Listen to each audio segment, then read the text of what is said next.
News 7 Tamil, பொறுப்பும் பொது நலமும்.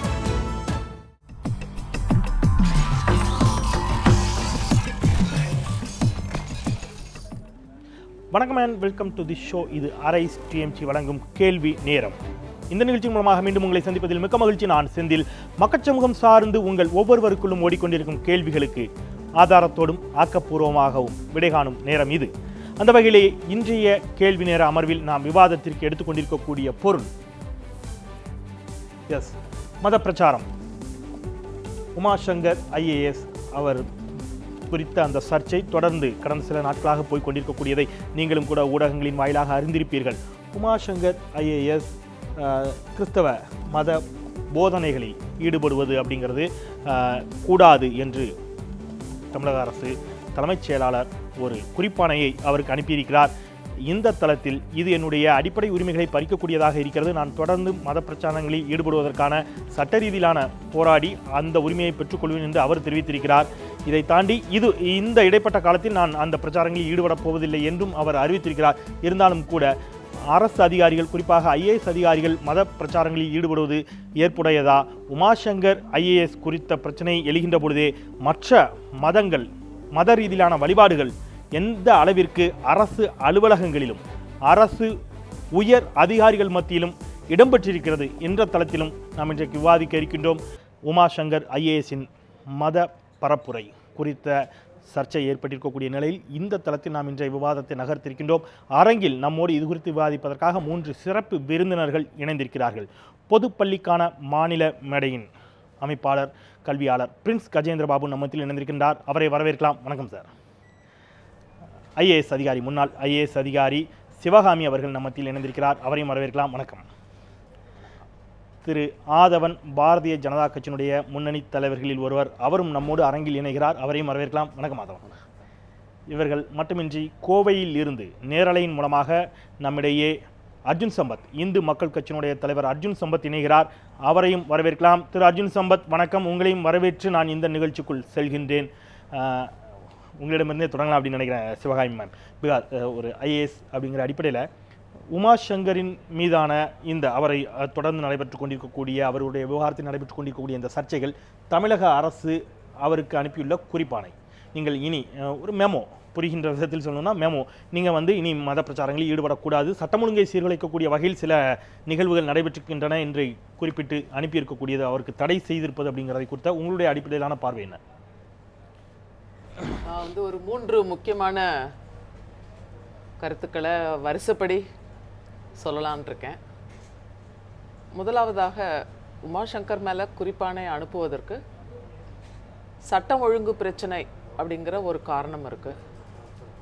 ஆனால் அந்த சட்டம் ஒழுங்கு சீர்குலைவதற்கு அவருடைய அந்த ஜெப வீடு கூட்டங்கள் தான் காரணமா, அல்லது அந்த ஜெப வீடுகளுக்கு வந்து இங்கே பிரச்சாரம் செய்யக்கூடாது என்று தடுப்பவர்களினால் அந்த சட்டம் ஒழுங்கு பிரச்சனை ஏற்படுகிறதான்னு பார்த்தா, ஆர்எஸ்எஸ், பிஜேபியினர் இவங்க திட்டமிட்டு வீட்டுக்குள்ளே நடக்கிற அந்த கூட்டத்துக்கு அவங்க எதிர்ப்பு தெரிவிக்கிறது, அவருடைய காரை கல்லால் அடித்து நொறுக்கிறது, இந்த மாதிரி வேலைகளை அவங்க செய்யறதுனால ஏற்படுறதும். அதனால் இவருடைய மத பிரச்சாரத்தினால மக்கள் தூண்டப்பட்டு ஏதோ வன்முறையில் இறங்கின மாதிரியெல்லாம் எதுவும் கிடையாது.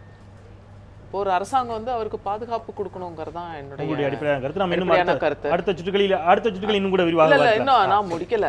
இது இல்லை, என்ன சொன்னேன் இப்போ, நான் 3 முக்கியம்னு சொன்னேன், 1 தான் சொல்லியிருக்கேன். 2வது என்ன அப்படின்னு பார்த்தீங்கன்னா, இவர் அரசாங்கத்தினால தொடர்ந்து பழி வாங்கப்பட்டவர். நேர்மையாக இருந்ததுக்காகவும், பல அதிகாரிகள் மேலே விஜிலன்ஸில் இருந்து குற்றச்சாட்டுகள் எழுப்பியதற்காகவும் ஒரு பழிவாங்கப்பட்ட அதிகாரி. அவருக்கு முக்கியமான போஸ்டிங் கொடுக்கக்கூடாதுங்கிறது உள்ளார்ந்து எடுத்த முடிவு. அது எந்த அரசாக இருந்தாலும், மாநில அரசு. அப்படி இருக்கும் பொழுது அவருக்கு கிடைக்கின்ற ஓய்வு நேரங்களில் நேர்மைக்கு கிடைத்த பரிசாக புறக்கணிப்பு, ஒதுக்கப்படுதல், இந்த நிகழ்ச்சியின் அடிப்படையில் அவர் ஒரு ஜீசஸ் கிரைஸ்டினுடைய கருத்துக்களை எடுத்துக்கிட்டு அதை மக்கள்கிட்ட பிரச்சாரம் பண்ணணும்னு நினைக்கிறாரு. அவர் கிறிஸ்டியானிட்டியை ப்ரீச் பண்ணலை, மத சடங்குகளை வலியுறுத்தலை. ஒரு ரெவல்யூஷனரியாக பார்க்கப்பட்ட இந்த உலக சமூகத்தையே மாற்றி அமைக்கின்ற ஒரு வல்லமை படைத்த ஒரு கருத்துக்களை அவர் வந்து தன்னுடைய ரீதியில இன்டர்பிரட் பண்றாரு. இதுல எந்த தவறும் இருக்கிறதா நினைக்கல.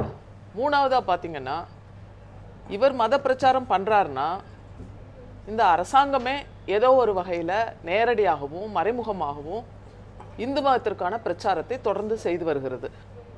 இப்போ வந்து நமக்கு வந்து தமிழ் பாடல், அதாவது இறை வணக்கம்ங்கிறதுக்கு பதிலாக தமிழ் வணக்கம்னு நம்ம எடுத்திருக்கோம். நீராறும் கடல் உடுத்தான், அகர முதல எழுத்தெல்லாம் ஆதி பகவன் முதற்றே உலகுன்ற ஒரு குரலை கூட வைக்கக்கூடாது, அதில் ஏதோ ஒரு கடவுள் சார்ந்த மதம் சார்ந்த அப்படி ஒரு பார்வை இருக்குன்னு சொல்லி இப்படி ஒரு ஸ்டாண்ட் எடுத்த ஒரு செக்குலர் கவர்மெண்ட்டு மழை வரலன்னு யாகம் நடத்துகிறாங்க. அப்போ கீழே இருக்க அதிகாரிகளுக்கு பொதுமக்களுக்கு என்ன செய்தியை சொல்கிறாங்க?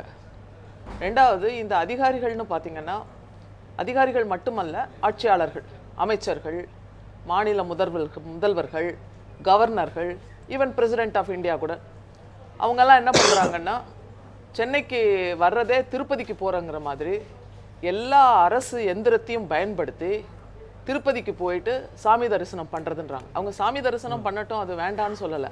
ஆனால் அரசு எந்திரங்களை பயன்படுத்தி பண்ணும் பொழுது, அரசு அதிகாரிகள்லாம் விழும்போது அது என்ன மாதிரியான செய்தியை கொடுக்குது? இன்னொன்று, அதிகாரிகள் மட்டத்தில் ஐயப்பன் கோயிலுக்கு போகிறேன்னு சொல்லி கருப்பு இதை கட்டிட்டு காலில் செருப்பு போடாமல் இங்கே வந்து பூஜை நடத்திட்டு அவரை வழி அனுப்புகிற விதமாக அதிகாரிகளை வீட்டுக்கு அழைக்கிறது, அப்புறமா வந்துட்டு லெட்டர் எழுதி போடுறது எல்லாருக்கும், இந்த மாதிரி அவங்க அதிகாரிகள் பண்ணுறதுல நான் அலுவலக மத்தியில் இந்த மாதிரி இருக்குது. அப்புறம் ஆயுத பூஜை போன்ற பல்வேறு பூஜைகள். ஒரு மணி நேர விவாதத்திற்கான மொத்த கண்டென்ட்டே கிட்டத்தட்ட இந்த முதல் சுற்றிலே சொல்லிட்டீங்கன்னு நினைக்கிறேன். ஆனால் இதுவே ஒரு மணி நேரத்துக்கு விவாதத்திற்கான கருத்துக்கள் தான். நிச்சயமாக நாம் மற்ற இதோடும் கூட அவருடைய கருத்துக்களை கேட்டுவிட்டு வரலாம்.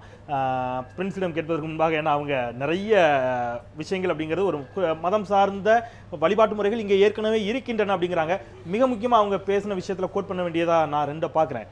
மழை வரவில்லை என்பதற்காக அரசே யாகம் நடத்துவது அப்படிங்கிறது, ஏன் ஒரு ப்ரேயர் மீட்டிங் நடத்தினா என்ன, ஏன் ஒரு மசூதியில் தொழுகை நடத்தினா என்ன, அனைத்து மத சடங்குகளும் நடந்து கொண்டு தான் இருக்கின்றன. அது ஒரு புறம் இருக்கட்டும்.